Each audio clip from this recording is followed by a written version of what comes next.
And we're back. Welcome to We Poppin' Son. We did start on time, as we do. The issue that we were having is that Ty, thanks for tapping back in, Sufian, Ty was unable to join by way of video. I could hear him but not see him. BMF Wavy 718, what's happening? Stan Baker 67, thanks for tapping in, family. See, there go Ty right there.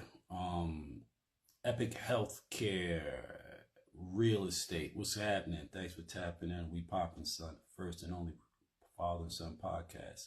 10 Toes McGee, what's going on, 10 Toes McGee?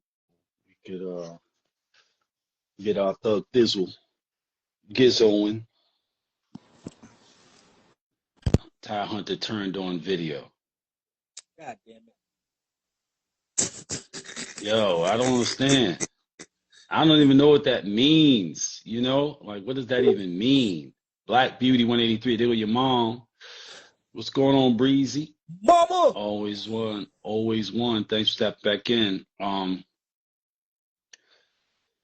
You told Baby Maine the same thing as Meech. Yeah, I did. I told Maine the same thing as I did Meech. The difference is that Maine wasn't on drugs, you know what I mean, and alcohol. So,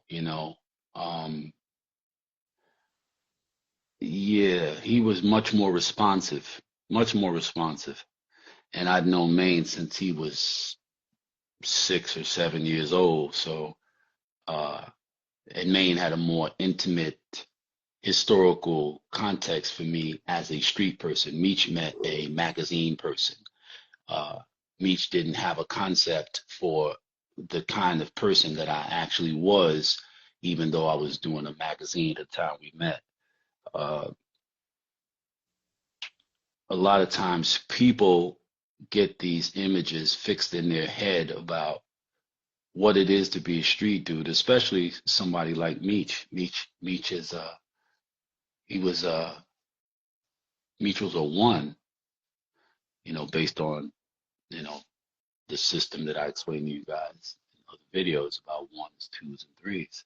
I am a three. I am someone who's of the thing, someone who was born into it, someone who was raised as part of this organized criminal existence. So what he grew up in was religion and church and God and Bible and Christ and all that kind of stuff. Those are the foundations of his mindset, his thinking. This thinking, though, that's not the foundation of a mindset and the thinking of a three. We grow up on the cold, pragmatic ideologies of criminality and organized crime. So we have a different brain from, first interactions with the world, which means that we become different people even if we do the same things. We become different results. And people making the mistake of, well, I'm black, I'm poor, and I'm from here, so I must have all the things that that guy has as it relates to my proficiency in being in the street, right? Because I don't understand what I'm not exposed to.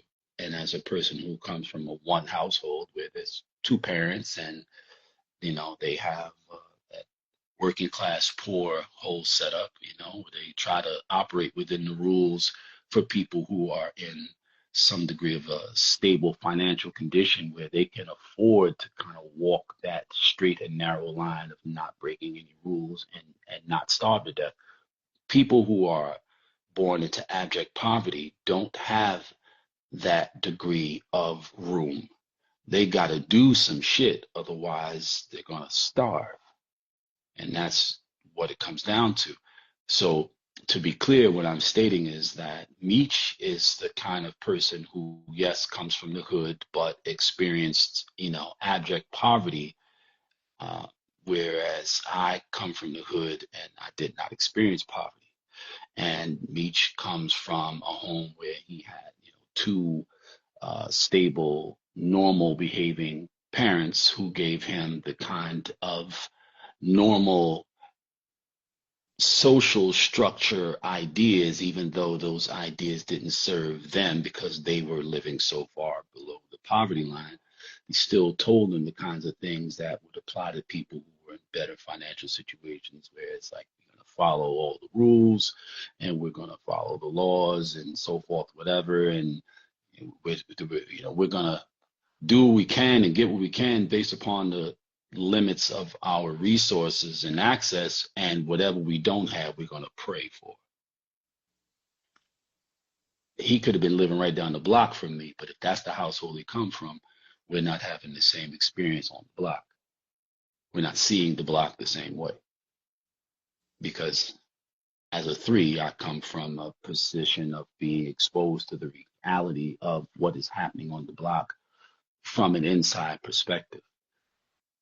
Inside perspective meaning I'm being given the rules, the guidelines, and the systems that govern that existence as a part of my foundational understanding of the world, as opposed to his situation where he's looking through the eyes of his square parents, his law-abiding square parents, and you know he's trying to live a way that would make them proud of him, which is this religious way, thinking these things that their religious doctrine tells them to think and so forth.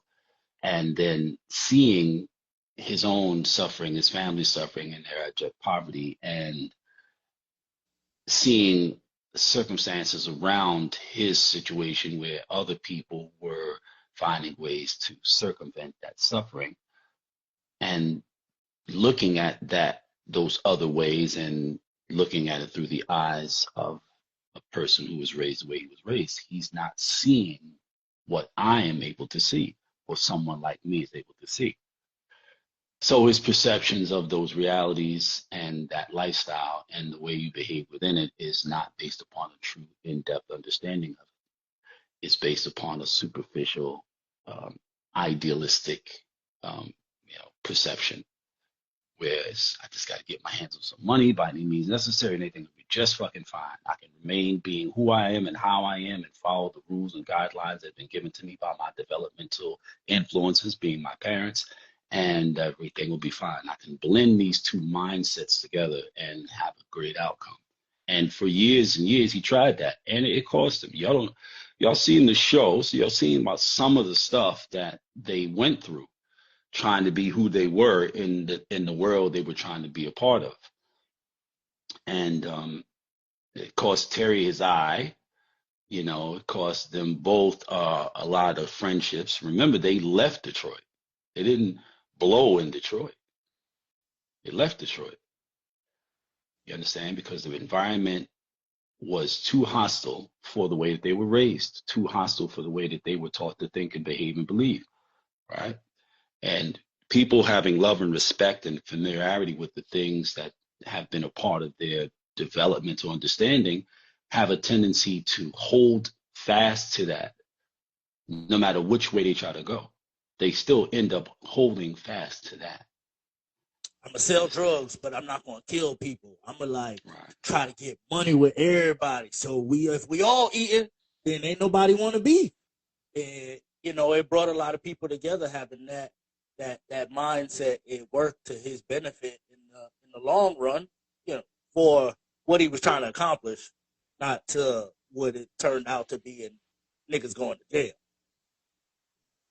And building the organization and having a pipeline like he created and built, it was a perfect energy to have, because he just people gravitated towards him and wanted to, be a part of what he was creating, because it generally felt like a family. That's a big factor, considering a lot of them came up, including Jeezy, but a lot of them came up in households where their family structure was decimated because of fucking drugs or alcohol or mental issues that they didn't have any understanding of. You got some families that had mental issues running through their family for generations. There was always somebody in each generation who was mentally disturbed. And that mental disturbance manifested itself in alcohol abuse. So instead of them being looked at as somebody with mental health issues, they looked at somebody who was an alcoholic.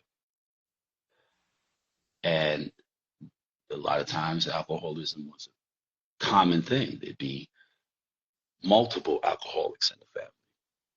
And then a lot of those guys, because during that time, this was the early 2000s, a lot of those guys were in their 20s.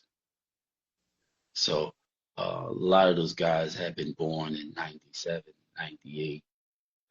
And so they were born into a situation where their parents had been strung out on drugs, years before they came along.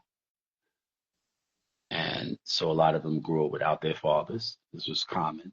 GZ, all the guys, all their mothers were on drugs. So that whole family dynamic was a significant component of the attraction, aside from the fact that he being Meech, he was very liberal. He had a thing where he didn't like to stash, the work. So when it would come, he would try to dish it out. So it was a minimal 10. When you got down, you started out getting 10. Where most cats had been doing their own little thing, whatever. And a lot of them would never seen one, let alone never 10. seen one. Never even seen one. But now you got access to 10. And it's good. And the price is very competitive. And you've got this brand association that makes you as cool as any rapper with any type of fame and notoriety associated with their name or brand.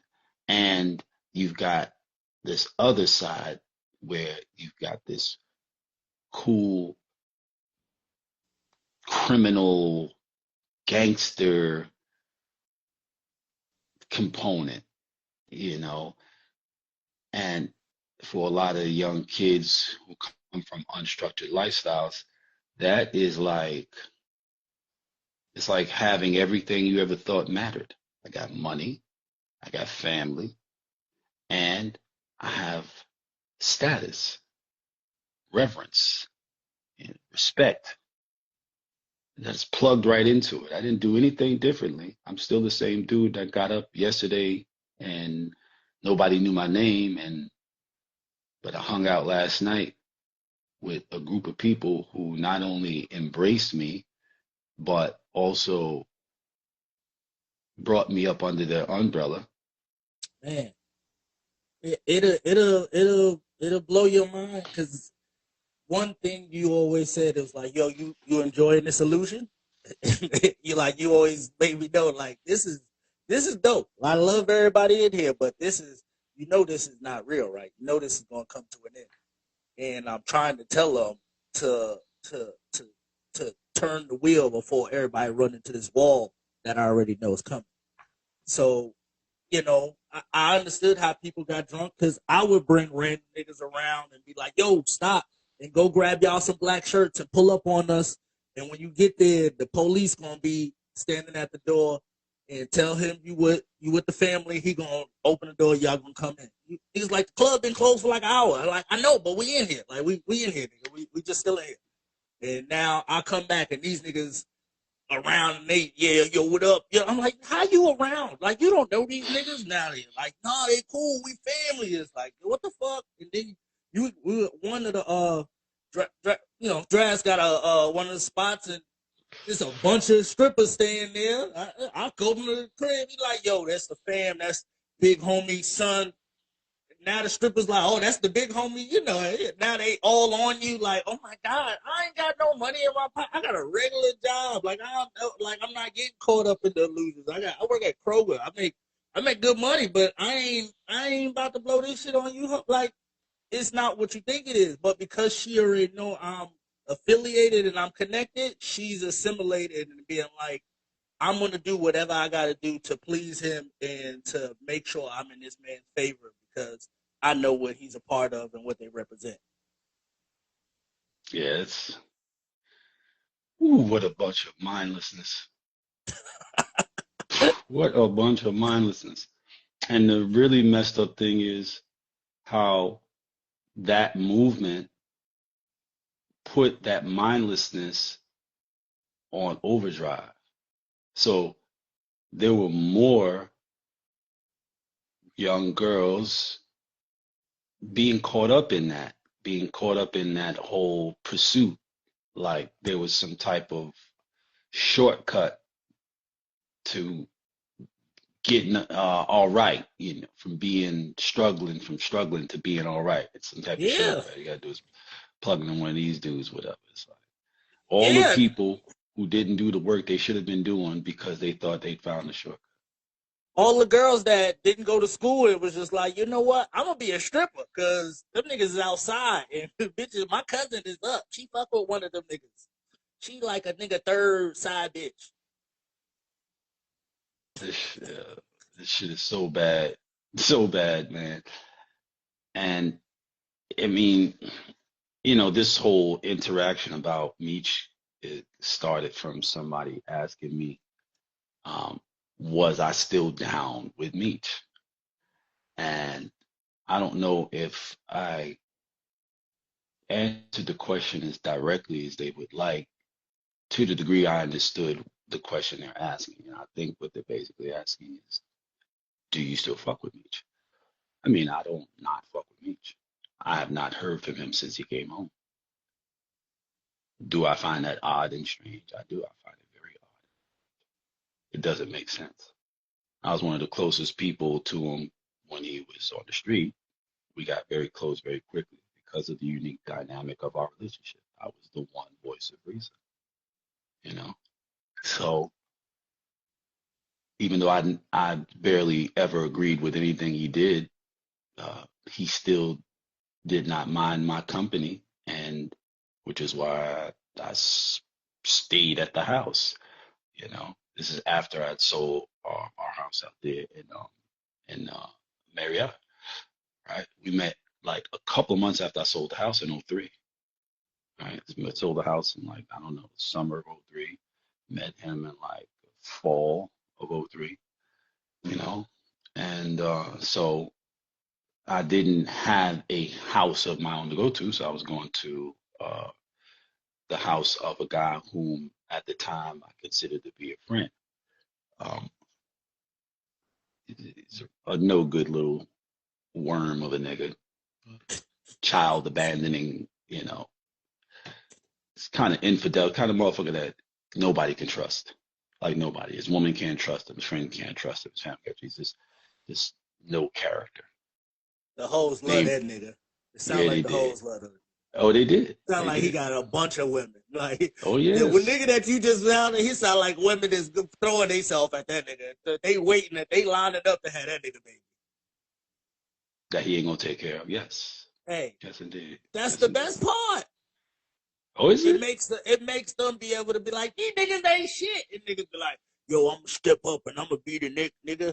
And she could be the victim and that nigga be ain't shit. Like it she like to pick big niggas that let her perpetuate the idea of I'm a victim and niggas is fucked up and they always doing fucked up shit to me. It's like, no, you like fucked up niggas.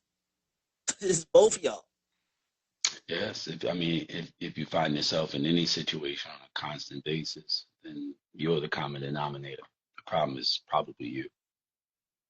And yeah, that's true of everybody and anybody. There's no exceptions to that. Yes. You know? So it's bad though. The result is a lot of dreams deferred, a lot of misery, a lot of children born into unloving situations, which is completely unhealthy, and it perpetuates the cycle. It makes more of the same. And that movement, like I said, it put a lot of destructive things that are part of the commonly perceived as part of the inner city experience for melanated people, it put it on steroids. Came at a time when the visualization and marketing and promoting of these types of behaviors out of context, showing people this lifestyle without really showing them what the lifestyle really is, it increased the commonality of those kinds of mindsets and women pursuing those kinds of guys and guys being those kinds of dudes. It increased it to a significant degree. If you look at Atlanta as the social hub, I mean, it was the hub of a lot of things. You know, the music hub, the drug hub, the social influence hub. Atlanta would be the social influence hub of the 21st century, you know, the early part of the 21st century, based upon all the energy during the mid to latter 90s that culminated into the level of attention and attraction that Atlanta developed. And for that movement to come to its heights in that place at that time was like the difference between being in a situation where people are whispering a certain idea or at least conveying that idea in a conversational tone to, you know, a motherfucker with a megaphone. So prior to Atlanta coming to all that it came to, being all that it became,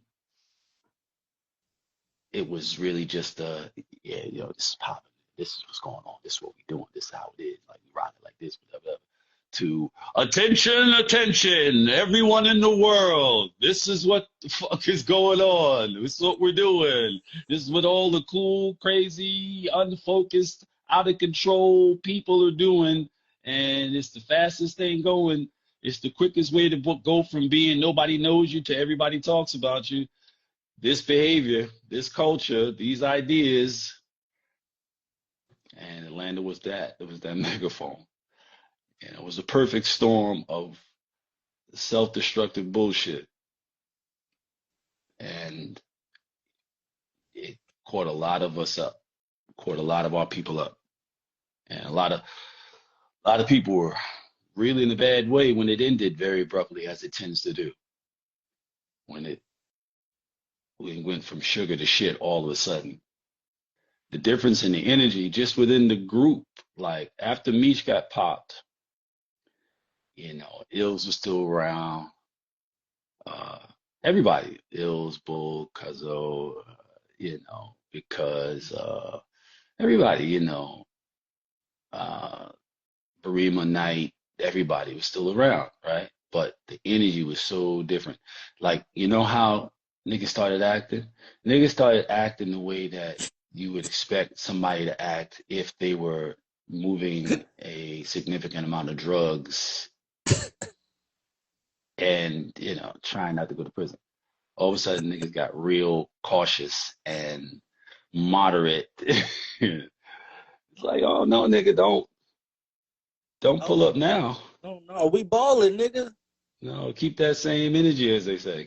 Throw that money. Pop Yeah, that bottle. yeah, it's already on the floor. So it don't make no sense now trying to clean up act or whatever. It's already on the floor, dude. You know, a lot of things changed. A lot of things changed. And again, it gets back to the fact that these were, for the most part, a lot of unremarkable. These niggas wasn't like heavy movers, heavy hitters prior to this situation.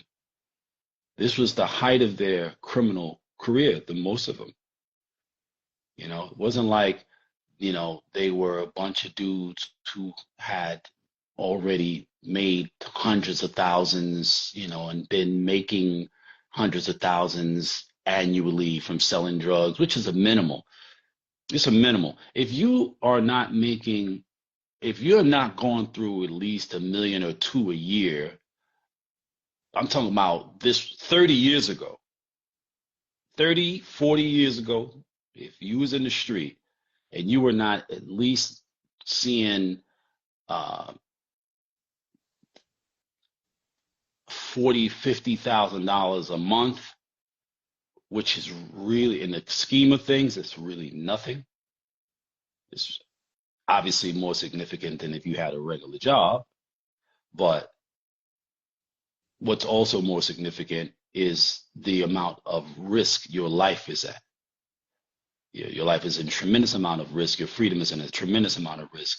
Your liberty is a tremendous amount of risk. Your sanity. You could not go to jail, not get killed, and still end up mentally fucked, psychologically fucked, being in the street. Just from all the things that happen that most human beings are not suited to deal with. In regular life, regular people betray one another. Regular everyday folks cheat on their good husbands and their good wives, lie and steal and do all kinds of unkind and indecent shit. Regular people on a regular basis. But for the most part, they're operating within a kind of refined, strict space that is regular square life. Like they're not going to shoot a person when they disagree with them. The most that they'll do, a lot of them won't even fight. Most of them just cuss each other out and then not talk for a while or whatever type of thing. And that's the degree of their reaction and so forth. It's the degree of what they need to deal with. Oh, I think she's gonna badmouth me to my mother like she does every Christmas, or whatever have you. And that's got its mental, emotional burdens or whatever have you. But that shit is nothing like, is this motherfucker, now that I have brought him in and shown him, where I keep the work stashed after I come from Sandy Connect, because I need some help, and I need some help from somebody I could trust. Obviously, I need somebody else to know, just in case something happens, where the work is, where the money is. But the dynamic of our relationship changes with the degree of risk, the degree of threat, the degree of greed, the degree of temptation that is now a part of our dynamic. This is somebody whom I've always been able to trust around $10,000, at least $10,000 out 1,000 times with this guy. Never a dime has been missing. But you fuck around and leave $1 million out once with him, and he kills you or calls somebody over to come and kill you. These are the kinds of things that a person, whether they're suited for it or not, whether they are a 1 or a 3 or 2, these are the kinds of things that suddenly become a part of your dynamic when you get into the street and really get into the street. And the same could be said for 1,000. Like, you might leave $1,000 around, that's the level you on. Y'all are kids and whatever, and you left them around $1,000 here, $1,000 there, $1,000 there. And he never tried anything. You left him around $10,000 one good time, and he shoots you in the back of the head. Act like he don't know what happened. He ain't seen you and talked to you in days. But he at the mall. Never been at the mall before. These are the kinds of things that you, as a person in the street, have to deal with on a regular basis. Just like some guy who's a regular working dude, regular guy, has to concern himself with whether the guy at his job is trying to get him fired, or whether the girl at his job is, going to call his house and let his wife know that they be messing around at work or whatever because he didn't call her or find a way to sneak off to see her on Valentine's Day. Like, those kinds of concerns, that's what people in the street deal with when it comes to life or death. Like, this might get me killed, trusting this person might get me locked up, trusting that person might get me shot up, trusting this person might get me caught up, and it's your daily existence. A lot of people do not recognize that that's a part of it every day because they don't see that. What they see is club behavior, mall behavior. That's what they see. They see consumption at a level that they would like to achieve. They don't see all the other shit that comes along with it that motivates a lot of the mindless consumption. Because you figure you subjecting yourself to a bunch of fuckery all the time, bunch of threat all the time, where people are constantly taking your money all the fucking time. You like, man, shit, let me spend some of this fucking money before it's all gone. These niggas, this nigga losing money left and right. This motherfucker keep getting busted. That motherfucker keep I have to have, lawyers for all the fucking time. This motherfucker's always coming up short. Like, let me spend some of this money on me that I built this whole situation around, for me to enjoy myself and have a good quality of life. Let me do some of this shit before. Now you working against you.